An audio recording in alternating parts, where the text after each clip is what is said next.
오늘 우리에게 주시는 하나님의 말씀은 사무엘하 19장 16절부터 30절까지의 말씀입니다.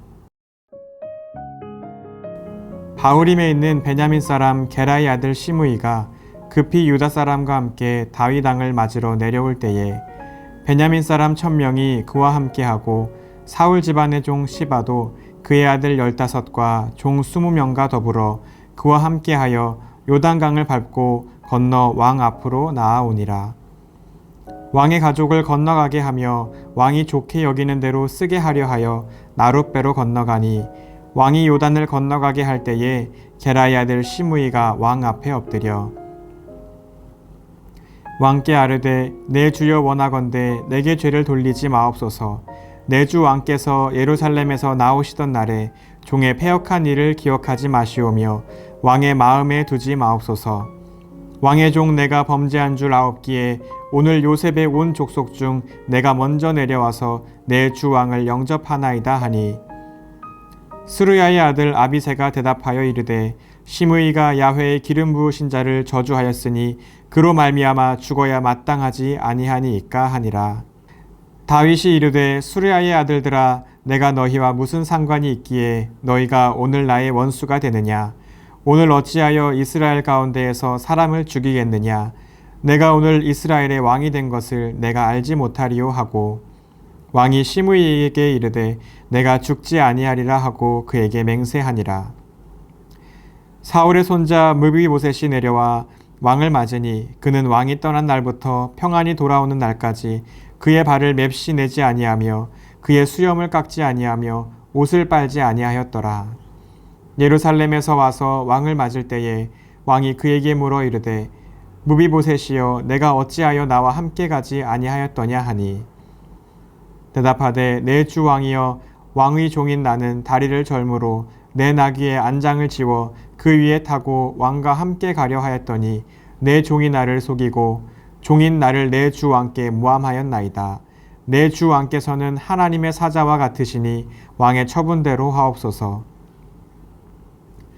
내 아버지의 온 집이 내 주 왕 앞에서는 다만 죽을 사람이 되지 아니하였나이까. 그러나 종을 왕의 상에서 음식 먹는 자 가운데에 두셨사오니 내게 아직 무슨 공의가 있어서 다시 왕께 부르짖을 수 있사오리이까 하니라. 왕이 그에게 이르되 내가 어찌하여 또 내 일을 말하느냐. 내가 이르노니 너는 시바와 밭을 나누라 하니 므비보셋이 왕께 아뢰되 내 주 왕께서 평안히 왕궁에 돌아오시게 되었으니 그로 그 전부를 차지하게 하옵소서 하니라.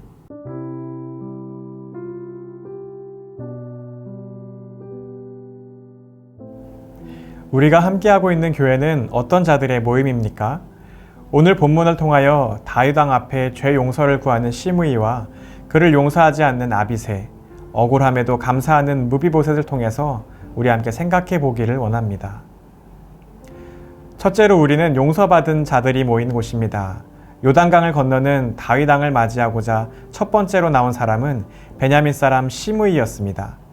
그는 압살롬을 피해 도망가는 다윗 왕에게 사악한 자라고 대적하며 저주했던 사람입니다. 이제 그는 강을 건너가 왕 앞에 엎드려 용서를 구하며 목숨을 구걸합니다. 시므이와 같이 우리도 하나님을 대적하고 그분의 말씀에 불순종하며 살아왔던 죄인들입니다. 즉 죽어서 마땅한 자였던 것입니다. 그런데 다윗은 시므이에게 죽음이 아니라 용서를 베풀어 줍니다. 사랑하는 성도 여러분, 예수님께서는 상한 갈대를 꺾지 않으시며 꺼져가는 등불을 끄지 아니하시는 분이라는 사실을 우리는 기억해야 합니다. 그래서 우리는 모두 오늘 본문의 시므이처럼 구원받을 만한 자격이 없는 사람들이었지만 하나님의 은혜로 예수 그리스도를 통해서 용서받은 자들인 것입니다. 둘째로 우리는 용서와 긍휼을 베푸는 자들의 모임임을 우리는 기억해야 합니다. 성도는 하나님께 죄를 용서받은 자들로서 이 땅에서 어떻게 살아가야 할까요? 네, 그렇습니다. 용서와 긍휼을 베풀며 살아가야 합니다. 오늘 본문 21절부터 23절까지 내용을 보면 스루야의 아들 아비새는 다윗이 용서한 시므이를 용서하지 못합니다. 그래서 그를 죽이려고 합니다.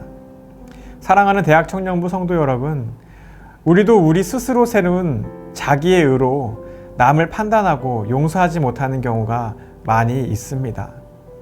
하지만 앞에 서두에 말씀드린 것처럼 용서받을 자격 없는 이 죄인을 용서하신 그 십자가 사랑을 우리는 기억해야 합니다. 그래서 그 기억을 통하여서 남을 용서해야 한다는 것입니다. 남을 용서해 본 사람만이 경험할 수 있는 은혜와 기쁨이 분명히 있습니다. 하나님이 우리에게 용서를 명하신 것은 그를 위해서가 아니라 바로 우리를 위하여 하시는 말씀인 것을 우리는 용서해보고 나서야 깨달을 수 있게 됩니다. 사랑하는 우리 대학 청년부 청년들 여러분, 청년의 때에 이것을 확실히 체험할 수 있도록 여러분 용서함을 훈련하시기 바랍니다. 셋째로 우리는 모두 하나님의 용서를 받은 자로서 한평생 감사하며 살아갑니다. 무비보셋은 그의 종 시바의 모함으로 인해서 다윗 왕에게 오해를 받았습니다. 그런데도 돌아온 다윗 왕 앞에서 도리어 감사하는 모습을 오늘 볼 수 있습니다. 무비보셋은 억울한 누명을 썼습니다. 그 결과로 그의 전 재산은 모두 시바에게 돌아갔습니다. 절대로 감사할 수가 없는 상황이었습니다. 사랑하는 성도 여러분, 가끔은 우리도 세상에서 억울한 일을 당할 수 있습니다.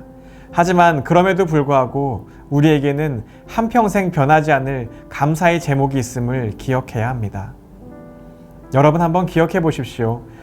지금까지 여러분의 삶에서 가장 기쁘고 감사했던 선물이 무엇이었습니까?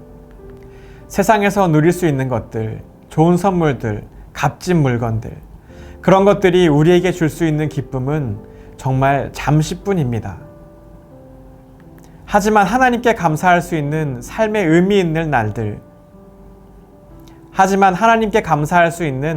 의미 있는 날들, 응답의 체험들, 그러한 감격으로부터 오는 감사의 제목들은 영원할 것입니다. 오늘 하루도 이러한 감사가 넘쳐나는 모두가 되시길 예수님의 이름으로 축원드립니다. 기도하시겠습니다. 사랑이 무한하신 아버지 하나님, 우리에게 베푸신 그 긍휼을 기억합니다. 우리를 용서하신 그 한없는 사랑을 기억합니다. 그 기억을 말미암아 우리도 모두를 품고 모두를 용서하게 하여 주시고 하나님께서 주시는 그 삶의 체험들과 그 귀한 응답들을 통하여서 영원히 주님께 감사하는 우리 모두가 되게 하여 주시옵소서. 감사드리며 살아계신 예수님의 이름으로 기도드렸습니다. 아멘.